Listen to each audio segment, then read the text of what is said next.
പയ്യാമ്പലം ബീച്ചിലാണ് നിൽക്കുന്നത് കേട്ടോ. നമ്മൾ ധർമ്മടം ബീച്ചിൽ പോയി, അത് കഴിഞ്ഞിട്ട് മുഴപ്പിലങ്ങാട് പോയി, അത് കഴിഞ്ഞിട്ട് നമ്മൾ പയ്യാമ്പലം ബീച്ചിലോട്ട് വന്നു കേട്ടോ. അപ്പോൾ ഇത് പയ്യാമ്പലം ബീച്ചിൽ പുതുതായി നിർമ്മിച്ചതാണ്.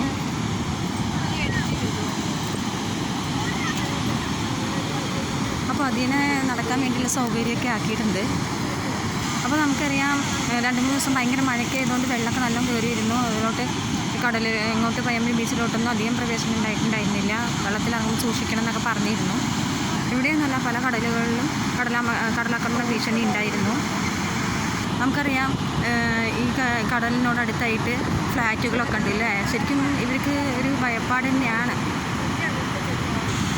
പിന്നെ ഇന്ന് തിരക്കുണ്ടോയെന്ന് ചോദിച്ചാൽ തിരക്കുണ്ട്. എന്നാലും നമ്മളെല്ലാ പ്രാവശ്യം വരുമ്പോൾ ഇതിലധികം തിരക്കുണ്ടാവാറുണ്ട്.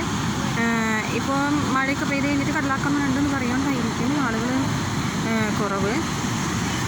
എന്നാൽ നമ്മളിതിന് മുന്നേ ഇപ്പോൾ ധർമ്മടം ബീച്ചിലും മുഴപ്പിലങ്ങാടൊക്കെ പോയി, അവിടെ വെള്ളം നല്ല കരയിലോട്ട് കയറിയിരുന്നു. എന്നാൽ ഇവിടെ അങ്ങനെ കാണുന്നില്ല.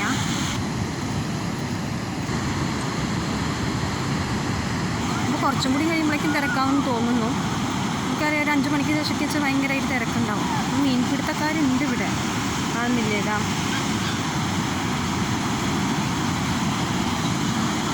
സാധാരണ മീൻ പിടിക്കാൻ പോകുന്ന ബോട്ടുകളൊക്കെ ഇതിനെ കാണാറുണ്ട് ദൂരെ.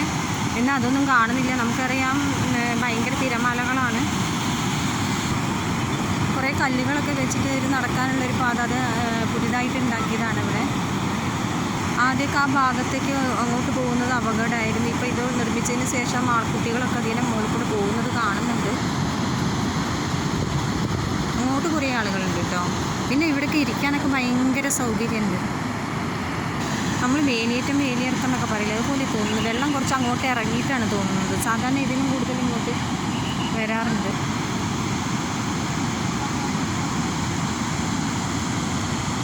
അപ്പോൾ നമ്മുടെ വീഡിയോ ഇഷ്ടപ്പെട്ടെങ്കിൽ എല്ലാവരും ലൈക്ക് ചെയ്യുക, ഷെയർ ചെയ്യുക, സബ്സ്ക്രൈബ് ചെയ്യുക.